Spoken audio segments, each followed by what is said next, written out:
the Western world came to learn the ancient secrets of the occult. Our answer lies in the remote vastness of Asia.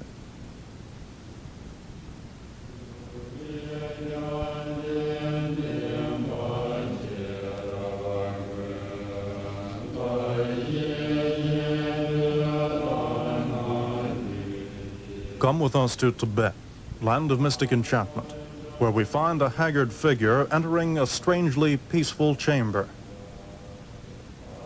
I've searched for months, but now at last my quest has ended. You, old man, are you the one I seek? Are you called the Ancient One? Yes, I am the Ancient One. Then you're the one with the magic healing power? I need you. You have to help me. Be patient, child of the Western world.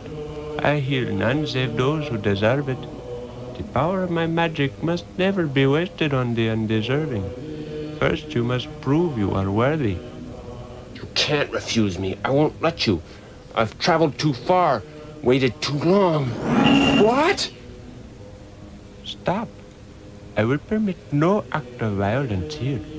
None may lift a hand against the Ancient One. He's holding me motionless above the ground, just by a gesture. It's uncanny. And now I shall peer into your brain, into your memory, and learn the truth about you.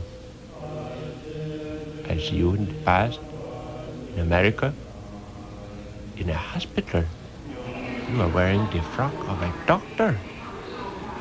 Ah, you were a famous surgeon named Stephen Strange.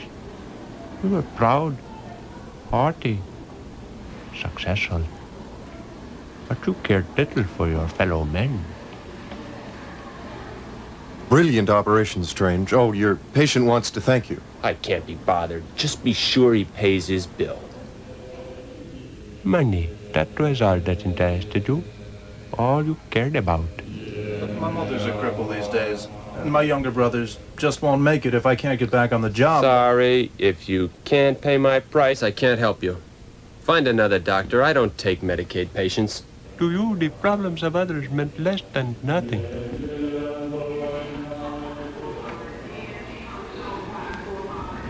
Hey, there he is. Dr. Strange, Joe Gibbon, Amalgamated Radio. What are the chances that you'll be joining the team of volunteer doctors leaving for Peru tonight? Sorry, I'm not interested in charity work. Dr. Strange, but with your skill, they might save thousands more lives. When they're willing to pay for my talent, I'll listen. Not until then. Now, if you'll let me through, my car's waiting. But what is this? The scene now changes. I see an auto accident on a lonely road. The victim is alive, but the victim is you.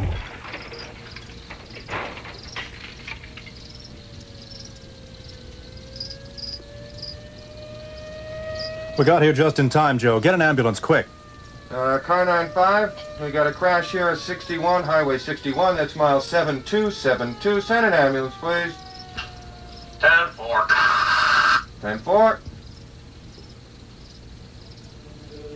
You recovered in due time. Your life was spared, but you suffered a terrible blow. Strange, I don't know how to tell you this. Speak up, man. I can take it.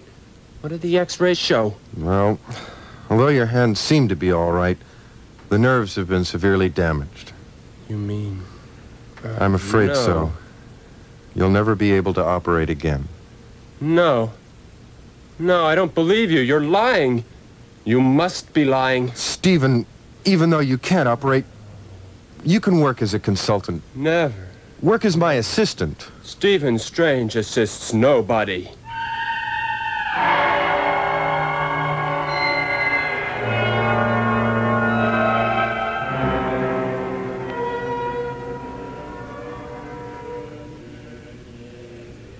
And so you went into seclusion.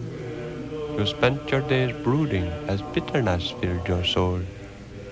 You lost track of time and became a drifter, little more than a human derelict. Then, one day in a dingy bar, you overheard two sailors.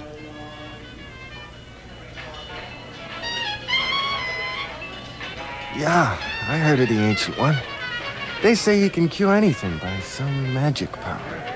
If you ask me, I say he's just a legend. The Ancient One. Many times in the past, I too have heard this name mentioned in whispers. Can it be that there is some truth to the legends? History tells us there have been men with certain powers. What if he is such a man? The rest is easy to deduce. You sought me for my healing power, but I cannot help you, for your motives are still selfish.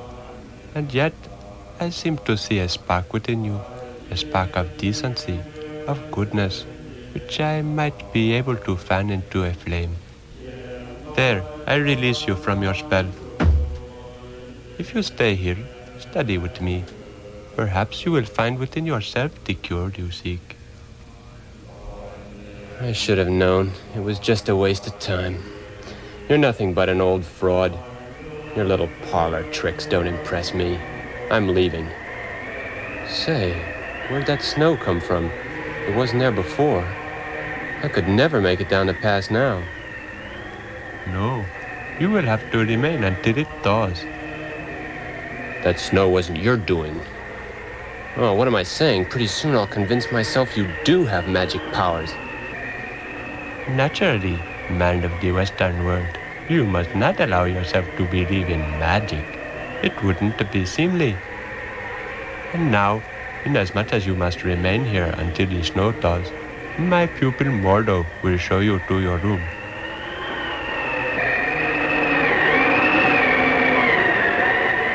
But weeks pass and the snows do not. Dr. Strange begins to explore the halls and chambers of the mountain retreat. Mordo, what a creepy-looking character. All he does is study those scrolls and recite his dirges.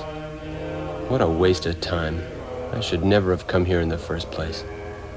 I'll ask the old man if he knows how long it takes the snows to melt around here. Looks like he's asleep. Say, what's that vapor swirling around him? The vapors of Voltor. I am being attacked by an unseen enemy. The vapors were spawned by magic, and only magic can dispel them. I summoned the powers of the Vishanti by the spell of the dread Dormammu. In the name of the all-seeing Agamotto, all thy powers I summon. At that very second, in a blinding flash of light, the swirling vapors vanish into nothingness. Begone, forces of darkness!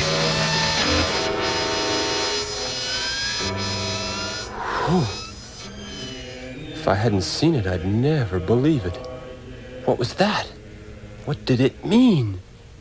What force dispelled it? I cannot explain to a non-believer, but I must always be on guard. The forces of evil are ever pitted against me. Look, I'm not a surgeon anymore, but I'm still a doctor. I can see that you're weak. You're ill. You need rest. That is impossible. I must remain until I can find a successor. The evil forces must not be allowed here on Earth.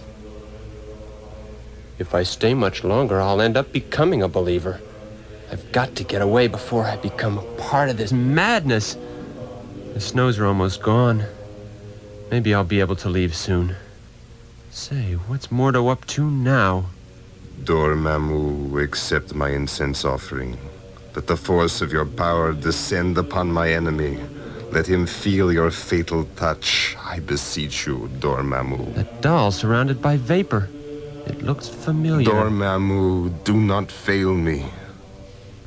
Ah, the prying stranger has found me. You wonder what it is I do? It's a replica of the Ancient One. He's trying to slay him. His own pupil. Mordo! I'll tell you, because you are too weak to stop me.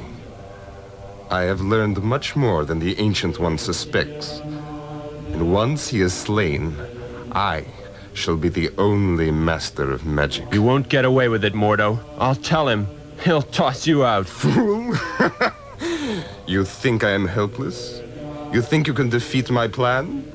Behold. See how easily I can cast a spell upon you. A spell which will prevent you from ever giving away my secret. A vapor is forming. From out of nowhere. It's coming towards me. It's formed itself into a clamp. Around... I can't speak. I can't speak. But wait. It isn't really there. And yet I'm unable to speak. So there is such a thing as magic. And this is proof of it. But although I can't speak, I can still move. By the powers of darkness, I command you, weak, unknowing Western dog. How helpless you are before the magic of the ancients. And now, I shall finish with you. There. None can see your iron clamp or the force that surrounds your wrists. But you feel them. You know they are there. Later, after Mordo has left. It's probably nothing more than simple hypnotism. I won't let him stop me. I'll go to the Ancient One and... Those bolts of pure force. They're trapping me. It was no bluff. Mordo does possess the power of magic. But what can I do? I've got to warn the Ancient One. I've got to save him. But how? Mordo's speaking to him now, and the Ancient One doesn't suspect a thing.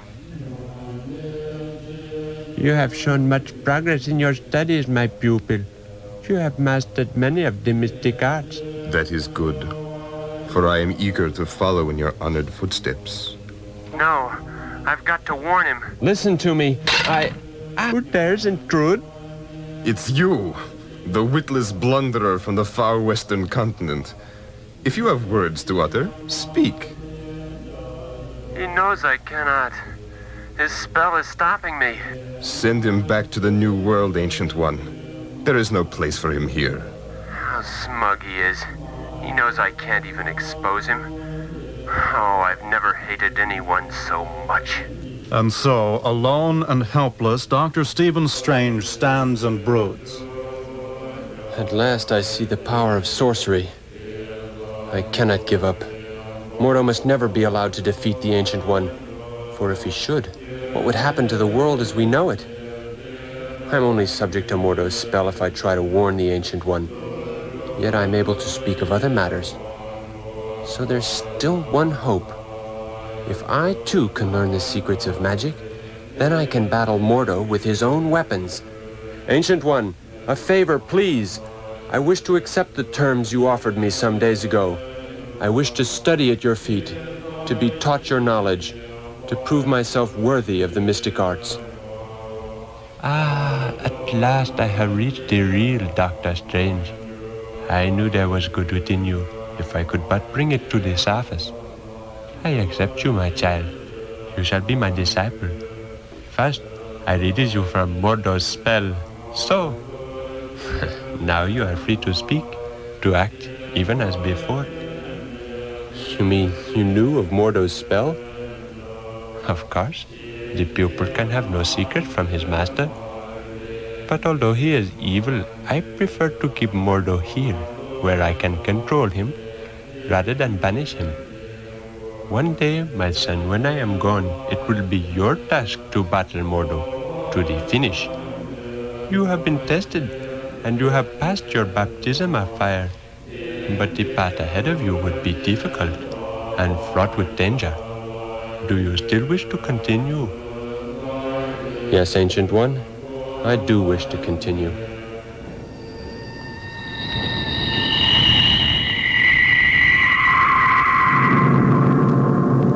And so it began. The days passed into weeks, to months, to years, as Dr. Strange studied the long-dead mystic arts.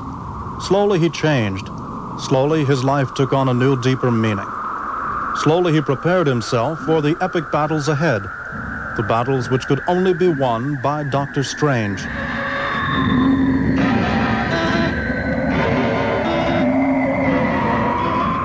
Be with us again next time for more of the occult adventures of Dr. Strange, master of the mystic arts.